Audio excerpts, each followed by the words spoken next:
Hi, Elizabeth Heider. How are you? Hello, Bradley. Lovely to see you. I'm doing really well. Thank you.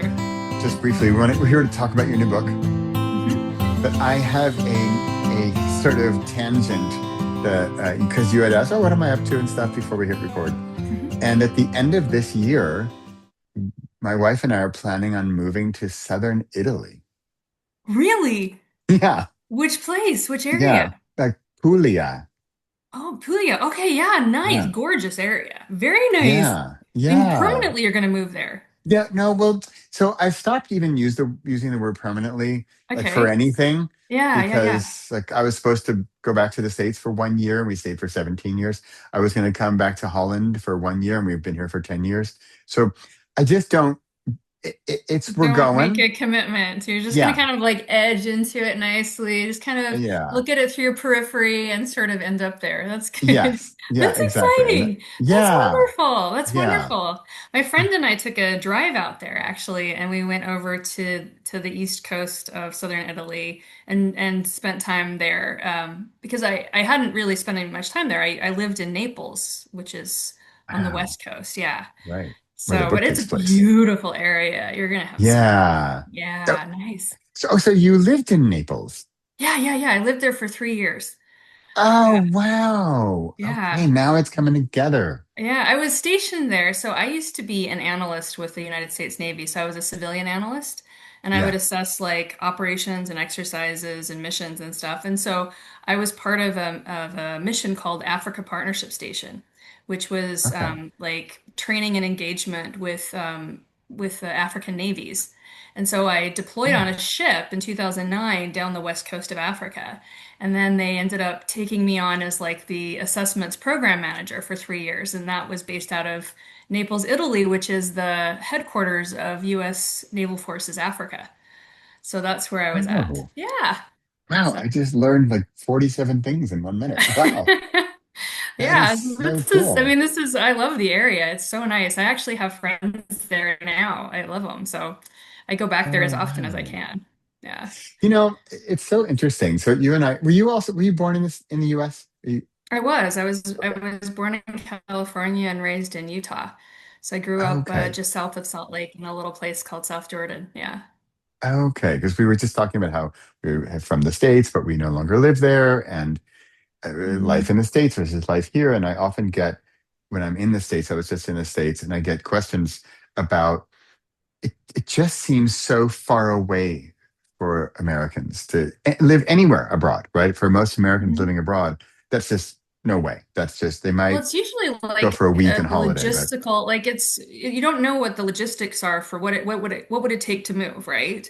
And so yeah, I think if you visit first, you sort of it starts to become more feasible. And then I had the yeah, advantage when I moved of having support because I had, the military support and also the support of the yeah, company I worked for. yeah, So when I first moved to Italy, I had that. So then I knew I could do it. So when I moved to the yeah, Netherlands, I kind of did that on like, I mean, I had a job offer, but I really figured out how to get myself over here, right?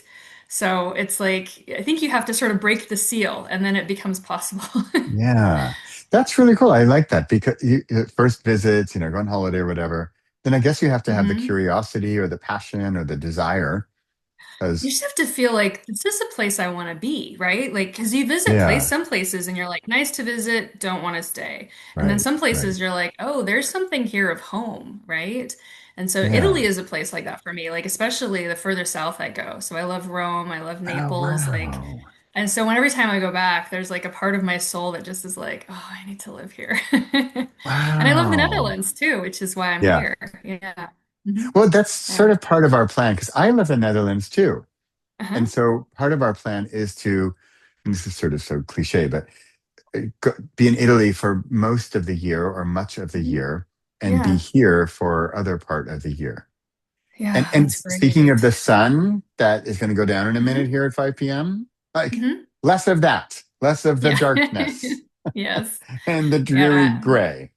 hmm Yeah. And just Wow. also sort of there's a funny transition. Like there's of course the Dutch airline Transavia, and if you fly direct from the Amsterdam airport down to Naples, like you get this funny mix of Dutch people and Neapolitan people, and there's just a Yeah. totally cultural difference. It's hugely different. Yes.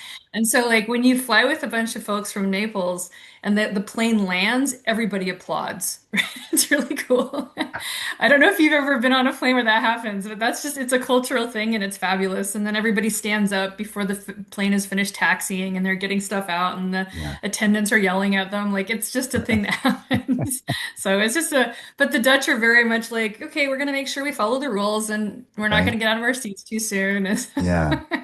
It's really Hey, fun to see the okay, difference. okay. So Mhm. on that note, Mhm. so we were talking about the States, and I just spent 2.5 months in the States.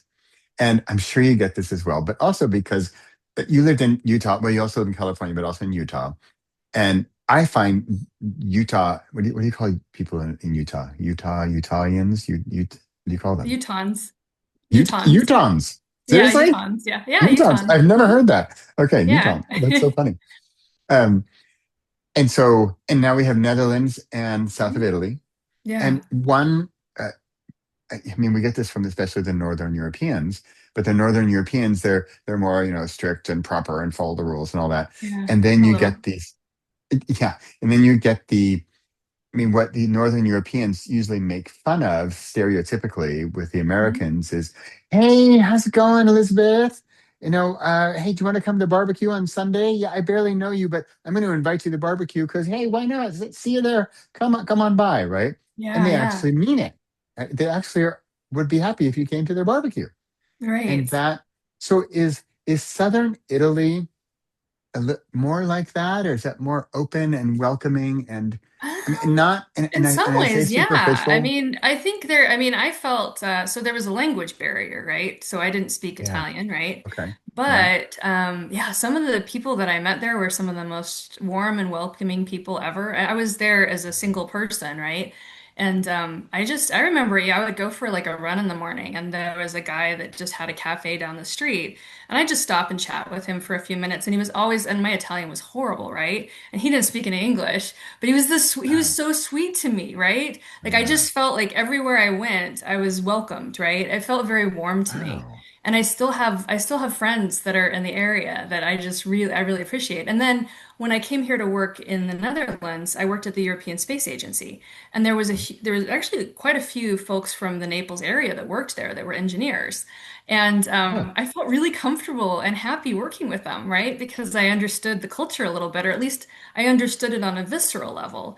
And I yeah. really appreciated and enjoyed it, you know. So that was really fun for me too. So Wait. There were some people from Naples who were working in in the the Netherlands, Netherlands. yeah, yeah. Oh, I see. Oh, At the European wow. Space Agency, yeah, that's where I was working when I came here. Okay. Yeah. Wow. And so you could really clearly see, especially with those people from way over there living up here, you could Yeah. think and I felt compared bad with the because it was so Dutch. cold here. I was like, I know what you lost. I'm so sorry. Oh, wow. So Yeah. sorry. I Yeah. apologize for the weather. I It's all know. my fault. But that's both of my books are based there. Sorry, I just shook the table. But the first book, which we talked about last time, which is May the Yeah. Wolf Die. I think it's probably backwards on the screen here. And then No, this the that's good. one that's coming out in 2 weeks is Children of the Savage City. And these are both based in Naples, Italy. And you can see even here, so this is the background of the cover is the altarpiece of the church in Chiesa del Gesù Nuovo, where the murder takes place in the book. So it's like a very central historical church in Naples. I don't know if you can tell me if this is coincidental or not, but Yeah. I'm looking at it right on my screen on the cover. Uh-huh. Can you hold it up again? Yeah, it's probably reflecting in the No, no, no, light no, right it's good. now. It's Uh-huh. good. Um, Yeah. but like if I started to do that thumbnail blurry Uh-huh. eye thing, and I just look at it a little bit, it's like two eyes and a nose and a mouth. Ooh, yeah. Kind of It's a little spooky. sinister, isn't Yeah. it? It's kind of Oh, cool, yeah. wow. Yeah, it's a really interesting geometric shape. It's a gorgeous church. And it's a really weird place too. There's like the front of the church is these bizarre pyramid shapes that sort of poke out in this matrix all along the huge block, right? And Oh, there's like a secret message inside them. Like this was like a city where you had like secret codes inside things. no. Really interesting. Wow. So this book takes place there too, It does, yes. right? And and it's based, well, it must be, I mean, it's so funny. We were talking about Italy, and then, of course, this coincides perfectly, but that's, well, let me put it this way. Are you planning on, you haven't written any books about the Netherlands yet? So No, no, I haven't, not I yet. think Those that's are like, those are yet to come. yeah, okay. But it Mhm. seems like, based on what we were just saying, like Italy is sort of like closer to your heart or more visceral, like you were saying. I do have a visceral love for it. I think that was like when I was there, it was one of the most intense periods of my life, actually. So the Okay. work that I was doing was really intense. And actually, I was sort of in a really a period of deep depression and despair. And I was just, my Mm. heart was just pouring into the work and it mattered so much to me. And then the beauty of the city sort of like was sort of an antidote to pain. It really sort of the Oh, complexity and the depth of the city sort of held me in a time when I had a lot of internal chaos. And so it was really like it was a very meaningful experience for me to be there. And every time I go back, I come back into touch with the person that I was when I was living there and what it meant oh, to me. And so I love the city. And I also have like the main character in the book, Nikki Serafino. She's a liaison between the local law enforcement and the US military presence there. And she's mm. actually inspired by a friend of mine who has that Oh, similar role. wow. And she's No really way. cool. She's a really cool lady. And so she and I have been friends since 2010 when I was there, when I first arrived. I Wow. still, I mean, she just left a voicemail message for me yesterday and she consults actually. She'll read the drafts of the book and like make sure that it's aligned with local culture. And she's also a Krav Maga expert. Her name is Sarah, and she Oh, does like she's a badass, And so when I she's choreographed fight scenes for me, and she'll read the fight scenes I write and say, "Oh, well, it's more like this and not like that." And I've attended some of her fighting seminars when I've gone to Naples to oh, visit. She's really cool. Yeah, so and she actually she co-owns a boat with an undercover police officer. And this is kind of the origin of how God. I was like in 2021, I was out sailing with them, and she invited me to go sailing. I was like, of course I'm going to go sailing. So I'm sitting on this boat in the Bay of Naples. It was this gorgeous day, and you can see Vesuvius in the distance, and then the city, and we're like getting in the water and swimming around. And I look over at her and her friend, and I was like, how are you not like characters in a murder mystery? Like you need to be characters in a murder mystery. And so I floated it out there because I thought this I want to do that. And they were like ha ha ha, and I said no, seriously, like if I do this, is that okay with you? And so they very kindly Wow. have been supporting this, right? So she's like done a lot of cultural translation for me. She's taken me to places in Naples I could never go as an Oh, American, or yeah, I mean, even just places that are not particularly safe for a foreigner okay. to go to. And so she's brought me, and she's also a security expert, right? So she could, she could Oh, take care of us both if she needed to. yeah. I hope we never have to go in that situation, but she's really tough, and she's also very socially capable. So we'll go into a location, and I'm just like, this is kind of dodgy. The next thing you know, she's like made friends with everybody. And I'm like, do you Oh, know them? And she's like, no, no, I just met them. I'm like, cool. Like, so she's really capable of this. And so I really respect her. She's really cool. And so she's consulted with me on this book. And then her friend, who's this police officer, has taken us on tours of the police station, the headquarters there, and the forensics unit. Yeah, so and then she's gotten me into places like there's a in the third book that I'm writing right now there is a scene that needs to take place in this convent that is cloistered. So you can't get into it. It's a closed convent, and I really needed to get into it. And then like she called me one day, it was like last year, she's like, I got us in. You have to be out here March 16th. And wow. so I flew out there and was able Wow. to go to like mass. It was like open this one day, like to go into mass, and then we were able to get a tour of the convent from the caretaker. And so she's been really, I mean, I couldn't do these books unless I had some, people that were insiders. So I'm Yeah. really grateful for that. Do Yeah. they think it's exciting and fun to be a part of it? And Yeah, I think so. I hope so. I mean, I would think I so. think, yeah, yeah, they're so generous. They're so generous with everything. And so, yeah, I mean, I want to be respectful of them. Like, I don't want to Yeah, take yeah, anything of their personal histories. So all of the right. personal background story is invented, right? I don't take anything from their actual Okay. lives, right? Because I don't want to violate their privacy. So like but I think they think it's funny. So it's a lot of Wow. fun. So when you were there in 2010 Uh-huh. working, were Yeah. you already a writer or thought to be a writer or dreams Yeah, I've written my or whole how, life. I've written my whole life. Yeah. So I took like but creative writing courses when I was like 8. okay, but like with your Mhm. last book, Mhm. but were you already like actually writing books and stuff like that? Or is it more just, oh, I'll be a writer one day? Or how like So serious was it back then?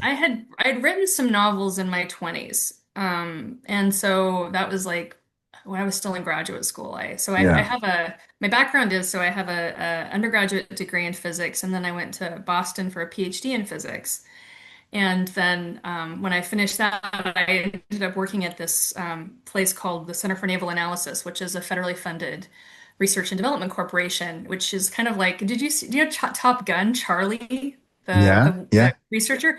She's like a CNA analyst, right? So that is the kind of Oh, job that I would have. So I would go and I would deploy aboard ships or go on to bases or so I would analyze exercises and things like this, right? And so I was embedded with the military as part of that job. And so that was the job that I had in 2010 to 2013 when I was stationed in Naples. And okay. so, yeah. So, but I was writing the Okay. whole time. I did write the whole time, but I started, I think I think I'd written 2 books in my 20s, but I never found an agent or publisher for those. And I'm Okay. kind of glad that I didn't because I would not want to see those in print.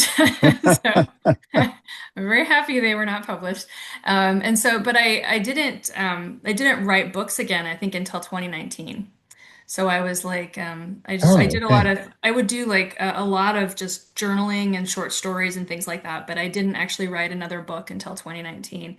And then it started pouring out. I'd gone through a lot of, like just done a lot of personal work, and it was like my brain started talking to itself again. And Yeah. so I just started processing all of this emotional landscape through fiction. And I just, one book after another, I Ah, just kept on wow. like just churning them out. And so I think before I wrote May the Wolf Die, I had written, I want to say 7 or 8 other books. I keep on saying that number and then I have to go count again. But I think that's what it is. Yeah. I'd written that many books. And so I have a bunch um, of manuscripts that I probably will revisit and try to get published, in the next few Oh, years. those 7 or 8 were not published. Yeah, yeah, they're never Okay. published. So Yeah. then what was then the turning point? How did your previous book, what was the difference? Why did the 7 or 8 were not published and then that Mhm. one was? And now this one is. Well, that's a good question. What Okay, well, changed? I didn't have an agent for most of those other books, right? So I went the Okay. traditional publishing route.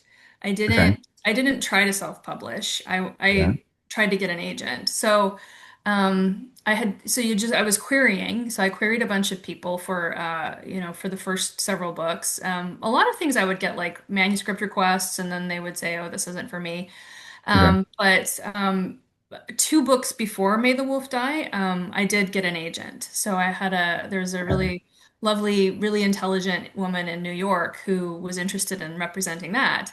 So then she acquired that. We did a back and forth on that. And so then she helped me. She went through several rounds of edits for that one and then submitted it to a bunch of publishers, and everybody said no. So we didn't sell that first book Okay. that went on submission. And Yeah. so I wrote a second book and I sent it to her and she read it and she was like, I don't know what to do with this. This is really weird. So it was really a speculative, very because I don't think of myself as a particular genre writer. I have like it's like, if you have something that you need to say that you want to have said, then you find the story that comes from that. It can be any genre, right? So the first book, the book that I sent to Sharon initially was fantasy. So it was a grounded fantasy. And then the second book I sent to her was also fantasy, but I'd written some science fiction and speculative fiction as well. Yeah. But those were both kind of like I've like in college I didn't take creative writing classes, which I regret. I think that would have been really helpful to understand some things about story structure and things like that. Yeah. Yeah. But I kept writing. I mean, I'd been writing a lot. But with May the Wolf Die, that was the first book that I plotted, and I think there is a difference there because Oh, when I started getting rejections for that book that we submitted with Sharon, there were some comments about structure, there were comments about pacing, and I didn't understand the comments. I was just like, I don't really know what that means. So I yeah. informed myself. So I read a lot of books and I watched a lot of author interviews and I read about editing and I thought and I realized that that what I was having trouble with was I was intuitively telling the story. I was kind of a Yeah. discovery writer, but Yeah. I hadn't figured out like how do you plan to make sure that certain beats sort of happen at a time and place in a way that sort of feels Yeah. correct to the reader, right?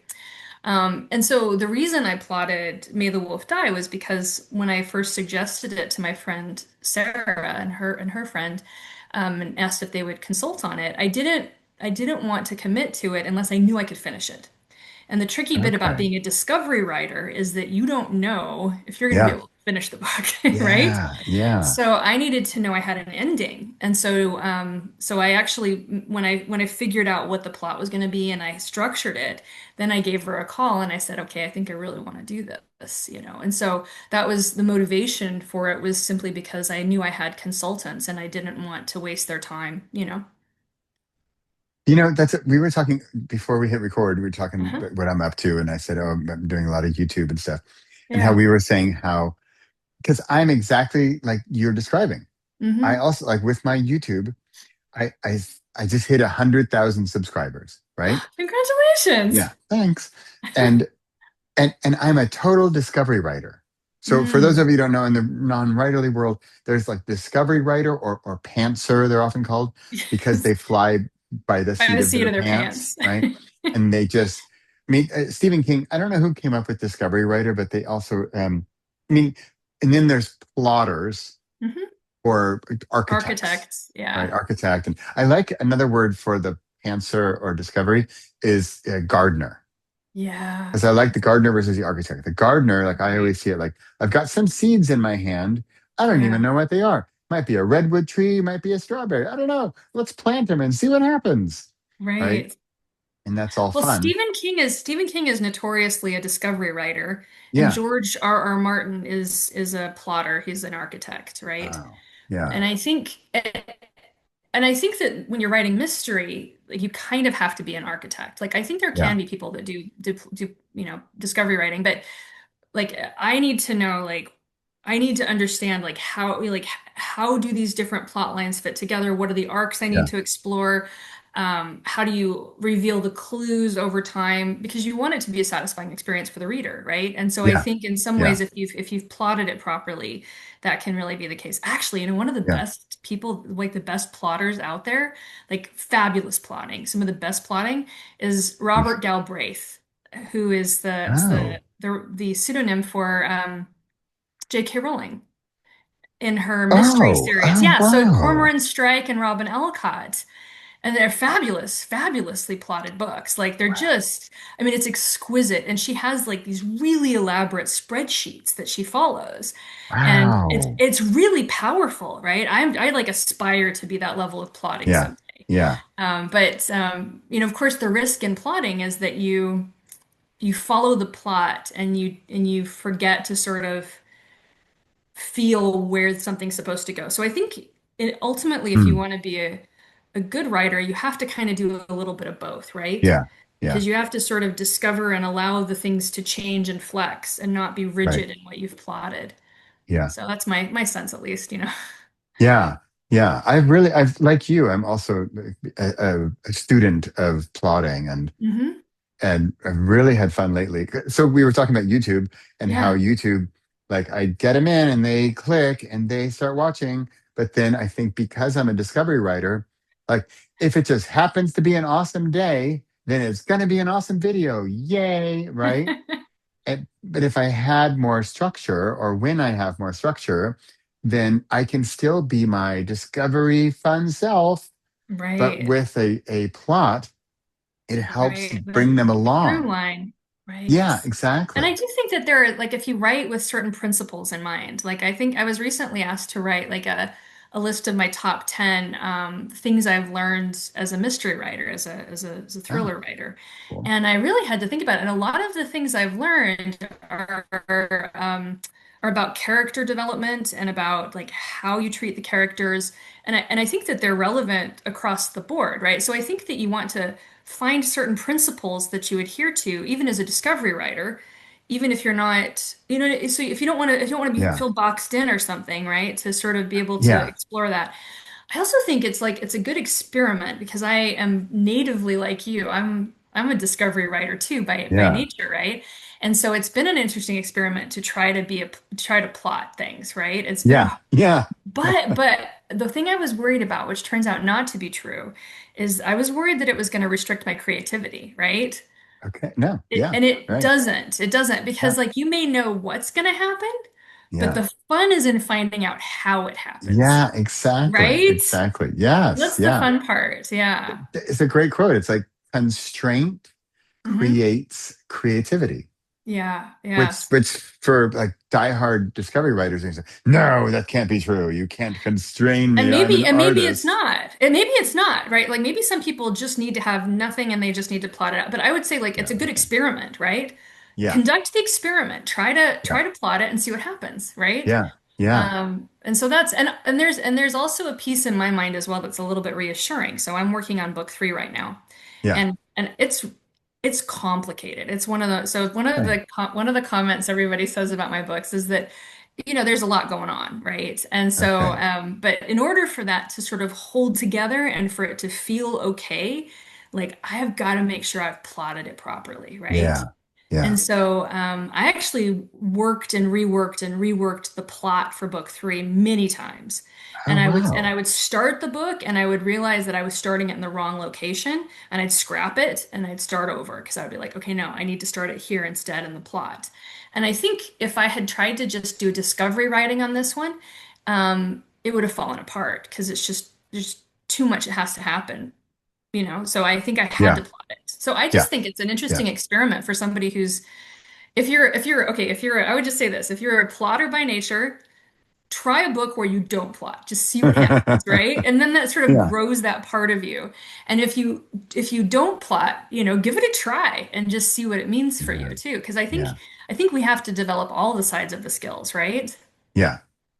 And then use them like as you need. Or, Yeah.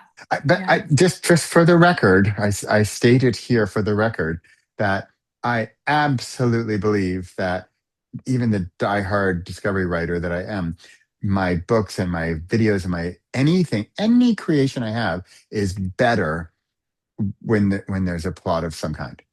I There's a just think it's storyline to better. follow. There's a storyline because as Yeah. much as a discovery writer, I think also, I don't know, I think many like artists' brains are just all over the place. And so I Yeah. can follow myself. Like I know where I'm going. I know I've got an end probably somewhere. But if I don't have these, A to B to C to D to E to F or whatever, then you're going to lose it. People are going to Mm. lose the thread.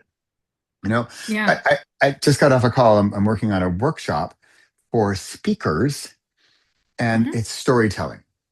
And I'm co doing it with a friend, and we're talking about how do we structure the workshop.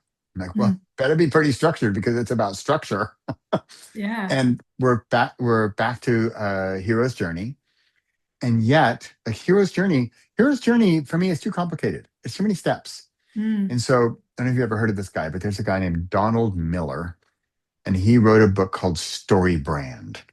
And now he Mm. has a full-on business, and it's a whole, philosophy and everything. And Yeah. he brought it down to like roughly 7 steps. And he'll tell you if you follow these steps and you learn them, you'll recognize them in, The Lion King and Star Wars and The Hobbits. You'll recognize these steps. And I'm just going to tell you them because I finally sort of memorized them. Yeah. It's, it's 7 steps. So there's a hero Hmm. who has a problem, who meets a guide who has a plan to call the hero to action, to avoid failure and achieve success. Huh. All right. But the problem is those first five are in Yeah. five, the first five chapters of the book. That's that's the only Yeah. problem with that particular structure, right? It's Yeah. like that'll Yeah. get you right up until like the call to adventure, right? Yeah. Yeah. Yeah. So Yeah. that's where maybe for, especially for fiction, then Yeah. longer and more detailed, like problem, you can have the internal, external, and philosophical problem. So you can dig into Mhm. that. But these are, I also like this because I can actually remember it. Yeah, no, it's a good one. And I'm not saying it's bad. I think it's a great Yeah. one. Yeah, for Yeah. sure. And I do think you have to experiment. I don't know that you can figure out the best way to write a book unless you write a book, right? So Yeah. like I think Yeah. that the books I wrote previously, I learned so much by writing them. You know, like Yeah. I and I Yes. I, I figured out like I would write myself into corners and I'd be like, okay, well, I don't really know what to do with this, you know? I wouldn't Yeah. be able to solve problems and things. And so it, or I had like some of them too, like the first book that I remember trying to sell with my agent, like I know what's wrong with it now, right? But at the time I couldn't see it, right? I Interesting. understand so I understand what I would have to do to fix that book and make it something that people felt like they were able to just jump into, right? But I couldn't see it at the time. I was like, I don't know why I can't make it go. I don't know why Oh, nobody wants it, right? But it's like I think you learn by doing, right? And so now that's yeah. part of one of the reasons why you say I don't want to get those books published. Like yeah, I want to fix them first, right? Like I wouldn't want to just publish the Oh, books. And the other piece too, and this is something that maybe people don't understand, like, okay, so this book, so Children of the Savage City, I wrote it during a rough period. I mm, had like there was a death of a friend. It was a difficult period of work. And I was just, oh man, I was really struggling. And, but I was like, okay, well, we got to get the draft done. You just get the first draft done, right? yeah. Because there's another lesson that I had to learn. It's almost like the universe is just like, all right, Liz, you're gonna have to learn this one. And I'm like, I don't want to do it. You know, you just try, Yeah. you just don't want to do it. I don't want to learn this Yeah. thing. And the thing that I used to really struggle with is like detail work, right? Okay. Yeah. Like, let's say, like, okay, so working through a sentence like over and over, and then, you know, we're working through like, let's look at this narrative thread. Let's do that analytical work of pulling out the character arc for this particular character. Let's look at the whole thing. Does it hold together? Line by line edits, right? Like, that was something I just never had attention for. I would finish a book and I'd be like, okay, it's done, right? Yeah. No, it turns out you gotta rewrite Turns that out. thing. You gotta rewrite it so many times. And I didn't know that. And I mean, I Yeah. don't think I metabolized that, right? I thought maybe, oh, maybe I Right. just change a word here and there. It's fine. Okay, so then I got this I got this job at the European Space Agency. And Yeah. about 2 weeks into the job, I was like, oh no, because I'd moved to the Netherlands for this thing. It was all detail work.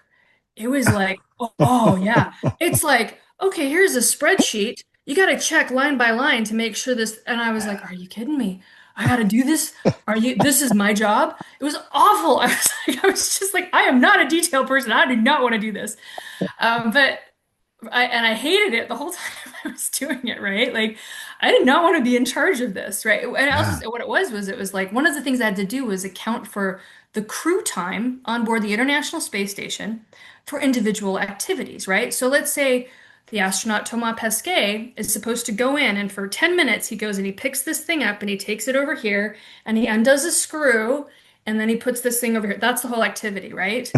Okay.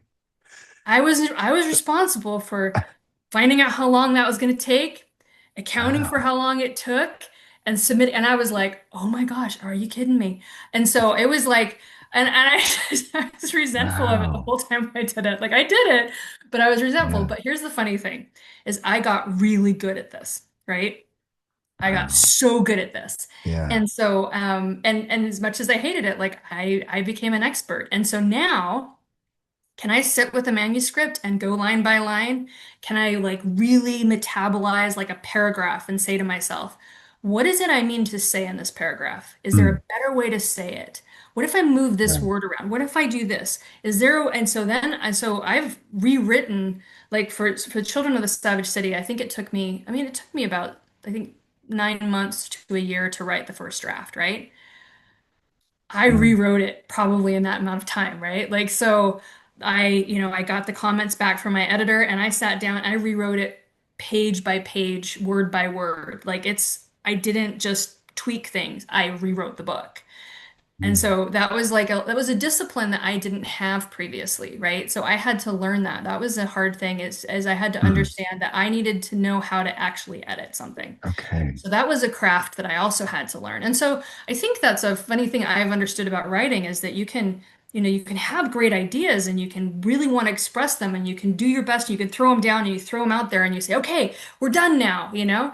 And it's like, that's the beginning, you know? Yeah. Once Yeah. you've done that, then you can start doing the work. And so I understand now like the level of work that goes into a manuscript once it's finished Yeah. is huge. It's Yeah. really massive. And then, Yeah. editors will come back and they'll say like, "Oh, I don't really like this particular scene or this storyline," or, you need to change out, or can you take those, you have two villains, can you smush them in and make them one villain or something, you know? Yeah. And so then at that point, you have to really be able to do some of that story structure analysis. And I didn't know that initially, but it's a thing I've really learned. Have you seen the series The Bear? I haven't, no.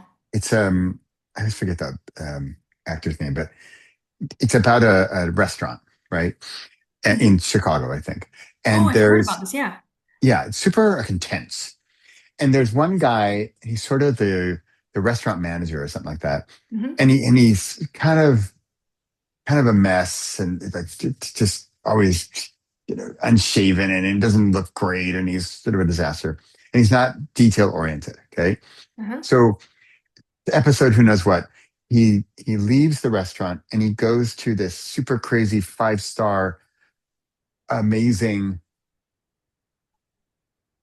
sorry, I'm getting a phone call. No, I don't want a phone call. Sorry. Okay. um, he he gets this job at this 5-star, top of the line, Michelin star restaurant. Mhm. And his job is to clean or polish the knives. Not the steak knives or whatever. Maybe the forks too. I can't remember. It might just be the forks. And he has to with a little rag has to polish each fork individually. Okay. It and so kind of like you were saying, like this is my job Excel spreadsheet in 12 minutes to take the screw and open the thing or whatever. And it's so interesting to hear your story because it's very much like this guy. And of course, it's Hollywood and they make it all fantastic. But the Hmm. guy, he hates it. He regrets it. He's resentful. This is ridiculous. Why am I doing this? Why would anybody ever do this? It's so Right. stupid. What a waste of time. And slowly, of course, slowly he realizes the value of this, polished fork because he's in this awesome restaurant where they expect like that level of quality and service and Don't all you that. hate it when you Yeah. have to learn things? Yes. Because you're just like, I don't want to Yeah, have to learn yeah. this. So he Yeah. he finishes his job as the fork polisher, Uh-huh. and he goes back to the restaurant. And now he always looks amazing, and he wears a suit every day, and he's all about the quality, and he's more patient now, and he's Mm, more interested, and he's like a different person. And somebody said, "Dude, like, why are you wearing suits now?" He's like, "That's the person I am now." mm. Like, wow, what happened to you? And like the answer is Yeah. like, I polished forks for 6 months. But Right? I'm No, like, and I you, think, but I mean that's an interesting piece, right? Like, and I think there's like a balance to be struck because I think some people they get so lost or caught up in the details and so worried about it that they never finish the manuscript, right? So yeah, yeah, I don't want to encourage yes, people that. So I think that you kind of know what kind of person you are. So if you're somebody that's like gets focused and homes in on the details and just like doesn't ever get through the planning stage or the detail stage, then the exercise for you is to just put that aside and do something chaotic and crazy and just go, right? But yeah, if you're yeah, like us, you and me, where we struggle with that and we're just all creativity and we're just like, we have ideas all over the place and we're just putting them out there, right?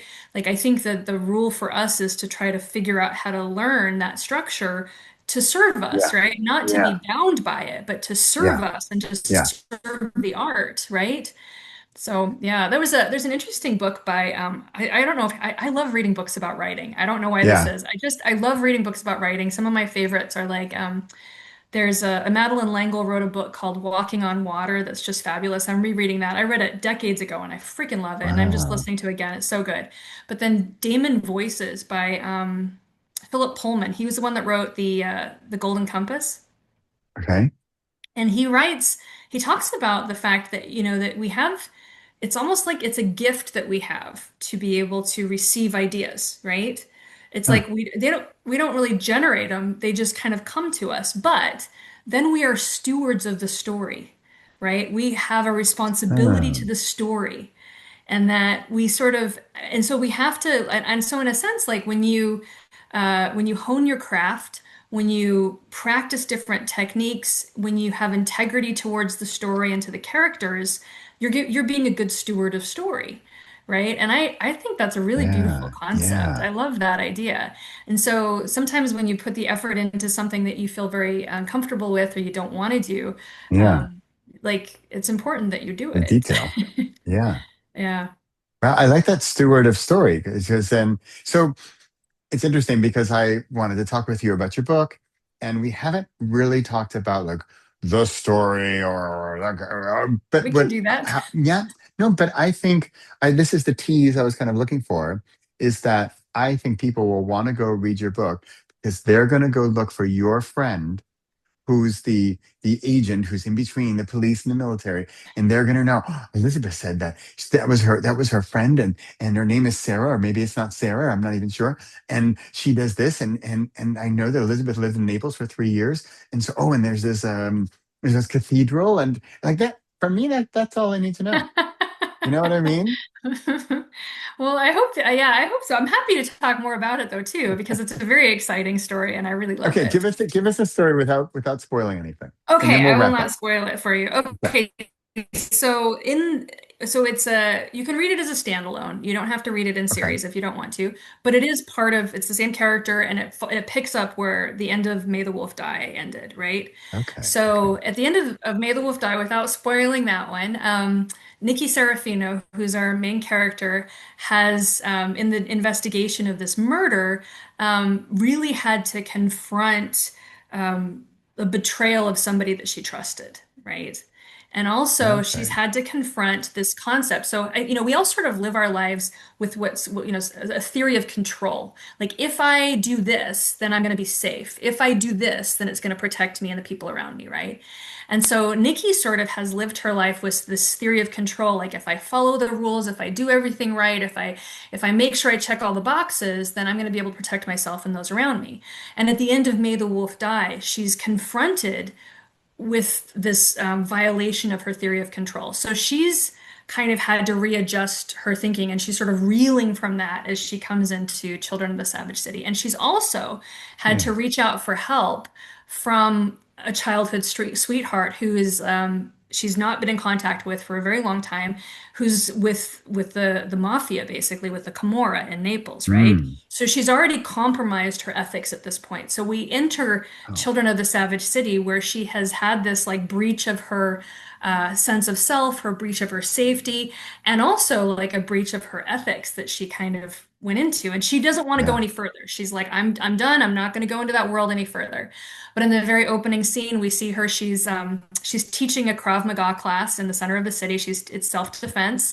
And these guys come in and they like, kind of are hustling to try to get her to pay security money, basically. Mm. And Wow. then outside the studio, she's actually physically attacked, and she encounters somebody from this organization that she'd asked for help from in the previous book, who stops the attack. Okay, but then he wants something from her, right? So she's kind of in this situation of not wanting to be involved, but she is involved, right? She's Yeah. involved. And Yeah. in the meantime, there's a murder that takes place in a cathedral that's in a historical part of the city. And one of the witnesses to the murder is the daughter of the U.S. ambassador. And she Hey. kind of, she's going to go into the police. But her father, who had previously worked with Nikki or had met Nikki in the previous book, knows that Nikki's liaison work and her dedication to trying to find the truth is a very important protection, right, for his daughter. Yeah. So this lady refuses to talk to the police unless Nikki's there. So then Nikki gets drawn into this additional murder investigation. And so it's a dual point of view book. So then the other character is Valerio Alfieri, who is a police officer in the Naples police, and he works with this really cool undercover unit that really exists. It's the Squadra Mobile, which is they're these motorcycle cops that are plainclothes officers, and they go out into the community because Naples Oh, is this like it's very kind of a rabbit warren, like these little narrow streets. You can't even get cars in a lot of these places. And so these guys kind of they interface with the community on a regular basis, and they go out into this. And so this is what Valerio is. And we met him in the oh, previous book, and he gets involved in this case because his mother was at the church during mass when this murder happened. So he comes to the church because his mother was oh. there. So this is the start of this. But in the previous book, he also had made some compromises of himself for various reasons, And so it's the books, both books, but especially this book, is about what does it take to stay ethical inside of unethical systems or broken Mm. systems. Wow. So there's that conflict, right? And then another thing that I Wow. thought was really important for me as well, especially given like what we're going through politically, what's happening in the world right now, is I wanted to sort of explore this idea of how do we resist against broken systems? Like what Mm. is the right approach for this?